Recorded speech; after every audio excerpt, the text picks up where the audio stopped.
नमो भगवते वासुदेवाय.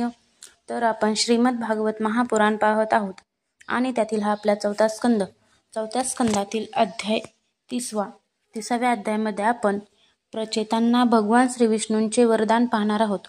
विदुराने विचारले, ब्राह्मण, आपण राजा प्राचीन बर्हीच्या ज्या पुत्रांचे वर्णन केले होते त्यांनी रुद्रगीत गाऊन श्रीहरींची स्तुती करून कोणती सिद्धी प्राप्त केली? श्री बारहस्पत्य मोक्षाधिपती श्री नारायणांचे अत्यंत प्रिय असे भगवान शंकर यांचे योगायोगाने सानिध्य मिळाल्यामुळे प्रचेतांनी मुक्ती तर मिळवली होत असेलच, पण त्यापूर्वी त्यांनी या लोकात किंवा परलोकात काय मिळविले ते सांगावे. मैत्रेय म्हणाले, पित्याची आज्ञा पालन करणाऱ्या प्रचेतांनी समुद्रात उभे राहून रुद्रगीताच्या जपयज्ञ रूप तपश्चर्येने श्रीहरींना प्रसन्न करून घेतले. 10,000 वर्षानंतर पुराणपुरुष श्री नारायण आपल्या शांत तेजाने त्यांचे क्लेश दूर करीत त्यांच्यासमोर प्रकट झाले. गरुडाच्या खांद्यावर बसलेले श्री भगवान मेरू पर्वताच्या शिखरावर असलेल्या काळ्या ढगांसारखे दिसत होते. त्यांच्या अंगावर पितांबर आणि गळ्यामध्ये कौस्तुभमणी शोभून दिसत होता. आपल्या दिव्य तेजाने ते सर्व देशातील अंधार नाहीसा करीत होते. चमकणाऱ्या सुवर्ण अलंकारांनी त्यांचे गाल आणि मनोहर मुखकमल शोभत होते. त्यांच्या मस्तकावर झगमगणारा मुकुट शोभत होता. प्रभूंच्या 8 हातात 8 आयुधे होती. देव, मुनी आणि पार्षद गण सेवा करीत होते आणि गरुड हात किन्नर पंखांच्या सामयुक्त ध्वनीने त्यांची कीर्ती गात होता.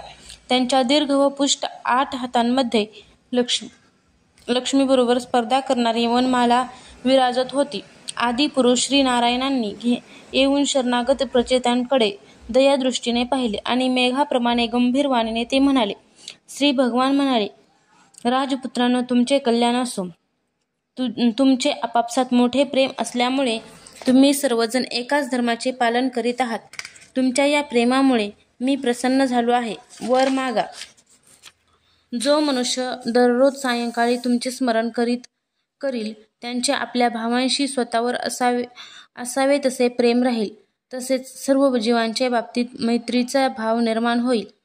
जे लोक प्रातःकाली आणि सायंकाळी एकाग्र चित्ताने रुद्रगीताच्या द्वारे माझी स्तुती करतील त्यांना मी इच्छित वर आणि शुद्ध बुद्धी प्रदान करीन. तुम्ही मोठ्या प्रसन्नतेने आपल्या पित्याची आज्ञा शिरोधार्य मानलीत, यामुळे तुमची श्रेष्ठ कीर्ती सर्व लोकात पसरेल. तुम्हाला एक विख्यात पुत्र होईल. तो गुणांच्या बाबतीत कोणत्याही प्रकारे ब्रह्मदेवापेक्षा कमी असणार नाही आणि आपल्या संतानाने तिन्ही लोकांना तो पूर्णत्व देईल. राजकुमारांनो, कंडू ऋषींच्या तपश्चर्येचा भंग करण्यासाठी इंद्राने पाठविलेल्या प्रम्होलाचा अप्सरेला कमलनयना कन्या झाली होती. तिला सोडून प्रम्होलोचा स्वर्गलोकी गेली तेव्हा वृक्षांनी त्या कन्येचे पालन पोषण केले. भुकेने व्याकुळ होऊन ती रडू लागली तेव्हा औषधींचा राजा चंद्रयाने तिची दया येऊन तिच्या तोंडांमध्ये आपली अमृतवर्षाव करणारी तर्जनी दिली. माझे भक्त असणाऱ्या तुमच्या वडिलांनी तुम्हाला संतान उत्पन्न करण्याची आज्ञा केली आहे, म्हणून तुम्ही लवकरच त्या सुंदर कन्येशी विवाह करा. तुम्ही सर्वजण एकाच धर्माचे पालन करीत आहात आणि तुमचा स्वभाव एकसारखा आहे, म्हणून तुमच्या सारखाच धर्म आणि स्वभाव असणारी ती सुंदर कन्या तुम्हा सर्वांची पत्नी होईल. तसेच तुम्हा सर्वांवर तिचे सारखेच प्रेम असेल. तुम्ही सर्वजण माझ्या कृपेने 10 लाख दिव्य वर्षांपर्यंत पूर्ण बलवान राहाल आणि अनेक प्रकारचे पृथ्वीवरचे आणि स्वर्गलोकातही भोग भोगाल. शेवटी माझ्या अविचल भक्तीमुळे हृदयातील वासनारूप मळ जळून गेल्यानंतर तुम्ही इह परलोकातील नरकतुल्य भोगांना विटून त्याचा त्याग कराल आणि माझ्या परधामी जाल. ज्या लोकांची कर्मे भगवतपूर्ण बुद्धीने होतात आणि ज्यांचा सारा वेळ माझ्या कथा वार्तांमध्येच व्यतीत होतो ते गृहस्थाश्रमात असूनही घर त्यांच्या बंधनाला कारणीभूत होत नाही. ब्रह्मवेत्त्या वक्त्यांकडून माझ्या कथा ऐकल्यामुळे ज्ञानस्वरूप परब्रह्म असा मी त्यांच्या हृदयात नित्य नूतन भासत राहतो आणि मला प्राप्त करून घेतल्यानंतर जीवांना मोह होऊ शकत नाही, शोक नाही, हर्षही नाही.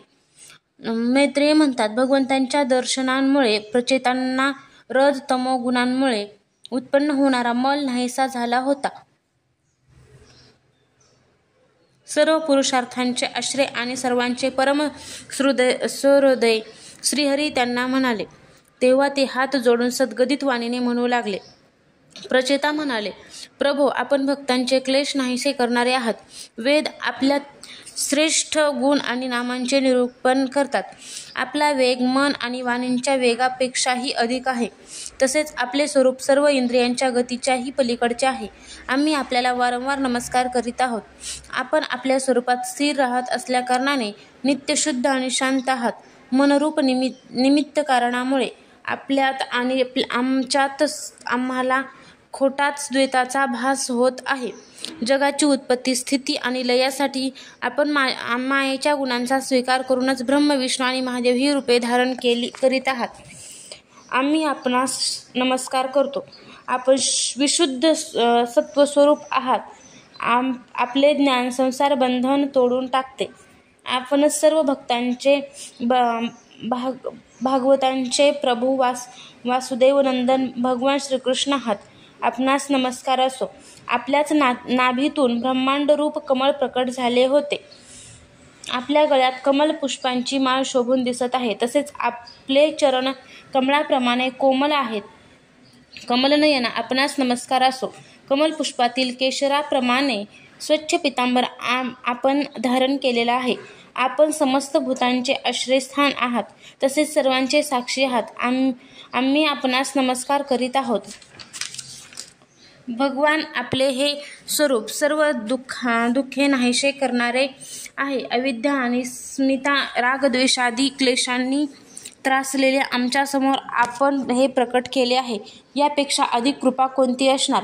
अमंगलाचा नाश करणाऱ्या प्रभो, दिनावर दया करणाऱ्या प्रभूंनी वेळोवेळी हे आपले आहेत असे मानून त्यांचे स्मरण ठेवावे. यामुळे त्यांच्या भक्तांचे चित्त शांत होते. आपण तर शूद्र प्राण्यांच्याही अंतःकरणात अंतर्यामी रूपाने विराजमान आहात. मग आपले उपासक आम्ही ज्या ज्या कामना करतो त्या आपणाला कशा कळणार नाहीत? हे जगदीश्वरा, आपण मोक्षाचा मार्ग दाखविणारे आणि स्वतः पुरुषार्थ स्वरूप आहात. आपण आमच्यावर प्रसन्न आहात. हाच आमचा अभिष्ट वर होय. हे नाथ, तरीही आम्ही एक वर आपणाकडे मागतो. प्रभो, आपण प्रकृतीच्या पलीकडील आहात आणि आपल्या विभूतीचाही काही अंत लागत नाही. म्हणून आपण अनंत म्हणविले जाता. भुंग्याला सहजपणे जर पारिजातक वृक्षाची प्राप्ती झाली तर तो दुसऱ्या वृक्षाकडे कशाला जाईल? मग साक्षात आपल्या चरणांची प्राप्ती झाल्यावर आम्ही आणखी काय मागावे? जोपर्यंत आपल्या मायेने मोहित होऊन आम्ही आपल्या कर्मानुसार संसारात फिरत राहू तोपर्यंत जन्मोजन्मी आम्हाला आपल्या प्रेमी भक्तांची संगती मिळत राहू. आम्ही भगवत भक्तांच्या क्षणभर संगतीच्या तुलनेत स्वर्ग किंबहुना मोक्षही तुच्छ मानतो. तर मानवी भोगांची त्यामुळे काय कथा? जेथे नेहमी भगवंतांच्या मधुर कथा होत राहतात तेथे त्यांच्या श्रवणाने भोग तृष्णा शांत होते. प्राण्यांमध्ये कोणत्याही प्रकारचे वैर किंवा उद्वेग राहत नाहीत. कारण चांगल्या कथांच्या द्वारा निष्काम भावाने संन्यासी लोकांचे एकमात्र आश्रय साक्षात श्रीनारायणांचे वारंवार गुणगान होत राहते. आपले ते भक्तजन तीर्थक्षेत्रे पवित्र करण्याच्या उद्देशाने पृथ्वीवर पायीच भ्रमण करतात. मग त्यांचा सहवास संसाराने भयभीत झालेल्यांना का बरे आवडणार नाही? भगवान, आपले प्रिय सखा भगवान शंकराच्या क्षणभर सहवासानेच आज आम्हाला आपले साक्षात दर्शन झाले. जन्ममरणरूप असाध्य रोगाचे आपण सर्वश्रेष्ठमय वैद्य आहात. म्हणून आम्ही आपलाच आश्रय घेतला आहे. प्रभो, आम्ही जे काही उत्तम अध्ययन केले आहे, निरंतर सेवा शुश्रूषा करून गुरु ब्राह्मण आणि वृद्धांना प्रसन्न केले आहे, दोषबुद्धी टाकून श्रेष्ठ पुरुष, हितचिंतक, बंधुवर्ग तसेच समस्त प्राण्यांना वंदन केले आहे आणि अन्याचा त्याग करून दीर्घकालपर्यंत पाण्यात उभे राहून तप केले आहे, ते सर्व व्यापक अशा आपल्या पुरुषोत्तमांच्या संतोषाला कारण हो. हाच आम्ही वर मागत आहोत. स्वामी, आपल्या थोरवीचा अंत न लागताही मनु ब्रह्मदेव, भगवान शंकर तसेच तप आणि ज्ञानाचे शुद्ध चित्त झालेले अन्य पुरुष नेहमी आपली स्तुती करीत राहतात. म्हणून आम्ही सुद्धा आपल्या बुद्धीनुसार आपले यशोगान गात आहोत. आपण सगळीकडे समान शुद्ध स्वरूप आणि परमपुरुष आहात. आपण सत्वमूर्ती भगवान वासुदेव आहात. आपणाला नमस्कार असो. मैत्रेय म्हणतात, प्रचेत्यांनी अशी स्तुती केल्यावर शरणागत वत्सल श्री भगवान प्रसन्न होऊन तथास्तु म्हणाले.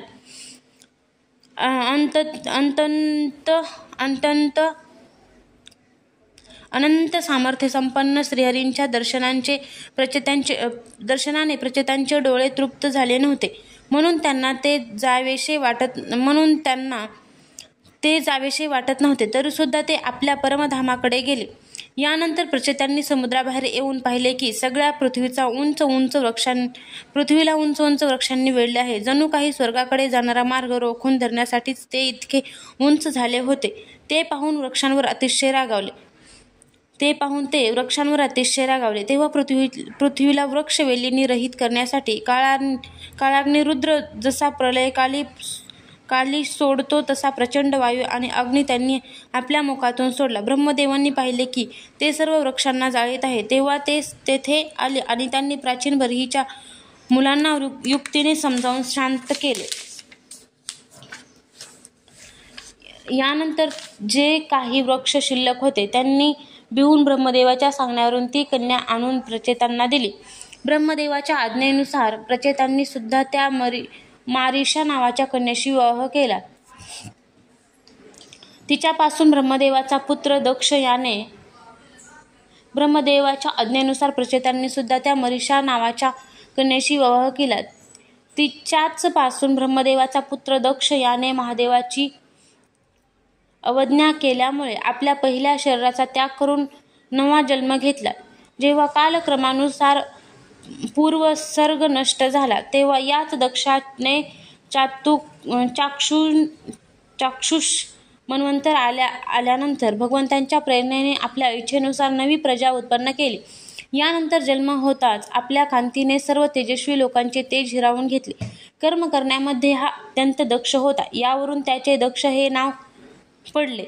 ब्रह्मदेवांनी याला प्रजापतीचा नायक या पदावर अभिषिक्त करून सृष्टीचे रक्षण करण्यासाठी त्याची नियुक्ती केली आणि यानेच दुसऱ्या प्रजापतींना आपल्या कार्यात नियुक्त केले. अध्याय 30 समाप्त.